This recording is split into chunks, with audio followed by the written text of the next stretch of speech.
Loué soit Jésus-Christ, sa paix soit avec vous. La sourate 5 contient une contradiction qui ouvre à la connaissance occultée des origines véritables de l'islam. Nous lisons en effet au verset 51.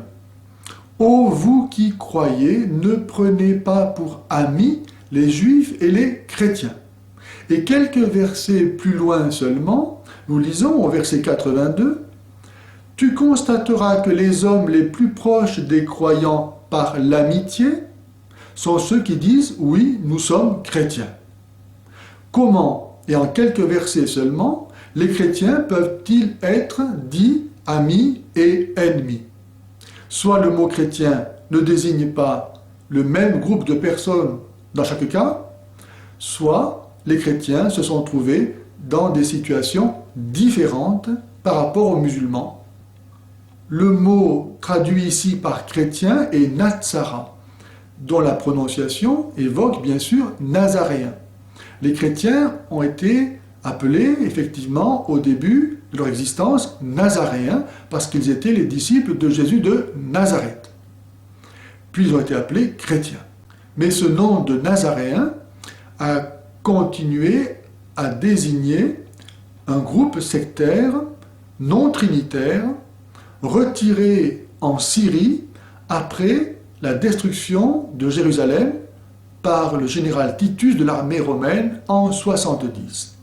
Et là, en Syrie, réinterprétant leur foi, ils vont élaborer une idéologie du salut qui n'est plus spirituelle, puisqu'il n'est pas question de réforme intérieure, de conversion, mais qui est politique et messianiste.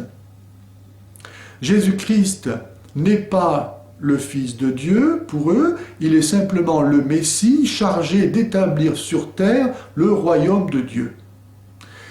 Ayant échoué en raison de l'opposition des Juifs, il n'est pas mort, mais il a été emporté au ciel, d'où il reviendra, lorsque la Terre Sainte aura été débarrassée par les vrais croyants de tous les étrangers et que le temple aura été reconstruit. Pour que le salut du monde arrive, il suffit donc, c'est simple, de reprendre Jérusalem et de rebâtir le temple. Le salut judéo-nazaréen est l'archétype de tous les messianismes temporels qui vont suivre, attendant la manifestation glorieuse du grand soir, pour lequel le sacrifice de quelques millions de personnes n'est pas grand-chose. Qu'est-ce que cela à côté du salut du monde? La fin justifie les moyens. On voit la nature démoniaque de ces perversions de la foi chrétienne en ce qu'elles sont capables de transformer des gens paisibles et pacifiques en assassins. Bref, les judéo-nazaréens eurent l'idée d'intéresser à leur projet les Arabes qui constituaient la réserve militaire d'appoint de l'Empire byzantin comme de l'Empire perse. Ils firent chanter à leurs oreilles qu'ils étaient les descendants d'Abraham par Ismaël et qu'à eux étaient destinées des promesses de domination universelle que l'on trouve dans l'un de leurs livres, le 4e livre d'Esdras. Et le Coran garde mémoire de cet accord des Arabes avec les Nazaréens pour rebâtir le temple. On trouve ça à la sourate 2, verset 127. Abraham et Ismaël élevaient les assises de la maison. Notre Seigneur accepte cela de notre part. Il n'y a qu'un seul événement de la vie de Mohammed dont nous soyons sûrs, et aussi de sa datation, c'est qu'en 629, il a été battu par les Byzantins, encore appelés Romains dans le Coran, dans sa marche vers Jérusalem, à l'est du Jourdain, à Mouta. Et la sourate 30, versets 1 à 5, garde le souvenir de l'encouragement donné aux vaincus. Jérusalem n'ayant pu être prise c'est la fuite au désert de Yatrib, où, selon le paradigme de l'exode biblique dans la conquête de la terre promise, il est question de se préparer à conquérir la terre d'Israël. Cela va être le commencement de l'ère nouvelle, désormais comptée à partir de l'an 1 de l'Hégire, qui veut dire fuite. La prise de la Palestine et de Jérusalem, qui deviendra la capitale du monde, est la condition pour l'avènement de l'ère nouvelle. Le Coran garde mémoire de cette période à la sourate 5, verset 21.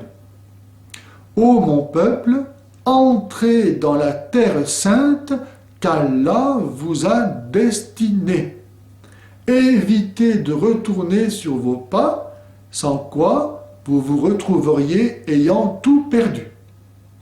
La prise de la Palestine et de Jérusalem est le gage de la conquête du monde. Sourate 7, verset 128.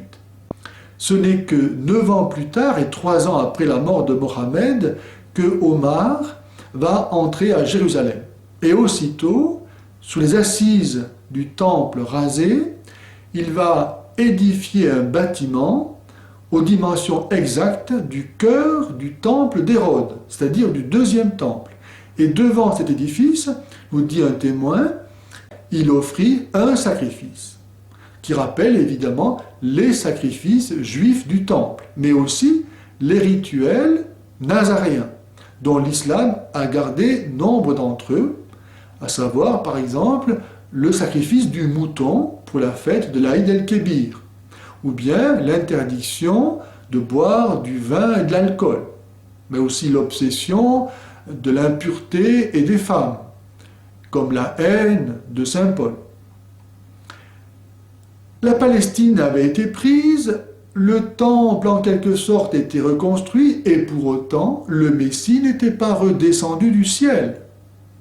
Il devenait donc urgent pour Omar de se désolidariser de ses guides l'ayant conduit à cette victoire, s'il ne voulait pas donner pour origine à son pouvoir l'erreur.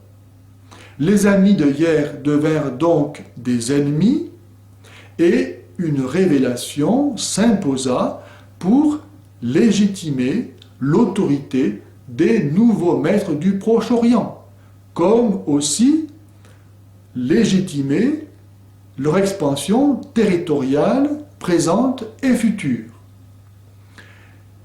Il fut opposé au livre des Juifs et des chrétiens un autre livre composé à partir des textes épars des Nazaréens. Mais leur choix et leur organisation n'allaient pas de soi. Et les traditions musulmanes gardent le souvenir de plusieurs collectes et de différents assemblages concurrentiels où s'origine d'ailleurs l'opposition des chiites et des sunnites. Ce texte a été maintes et maintes fois retravaillé, d'abord dans ses consonnes, puis dans sa voyellisation et enfin dans son interprétation, pour arriver au texte totalement incohérent et obscur que nous avons aujourd'hui. Si les gens savaient qu'ils vont en enfer, ils changeraient de vie.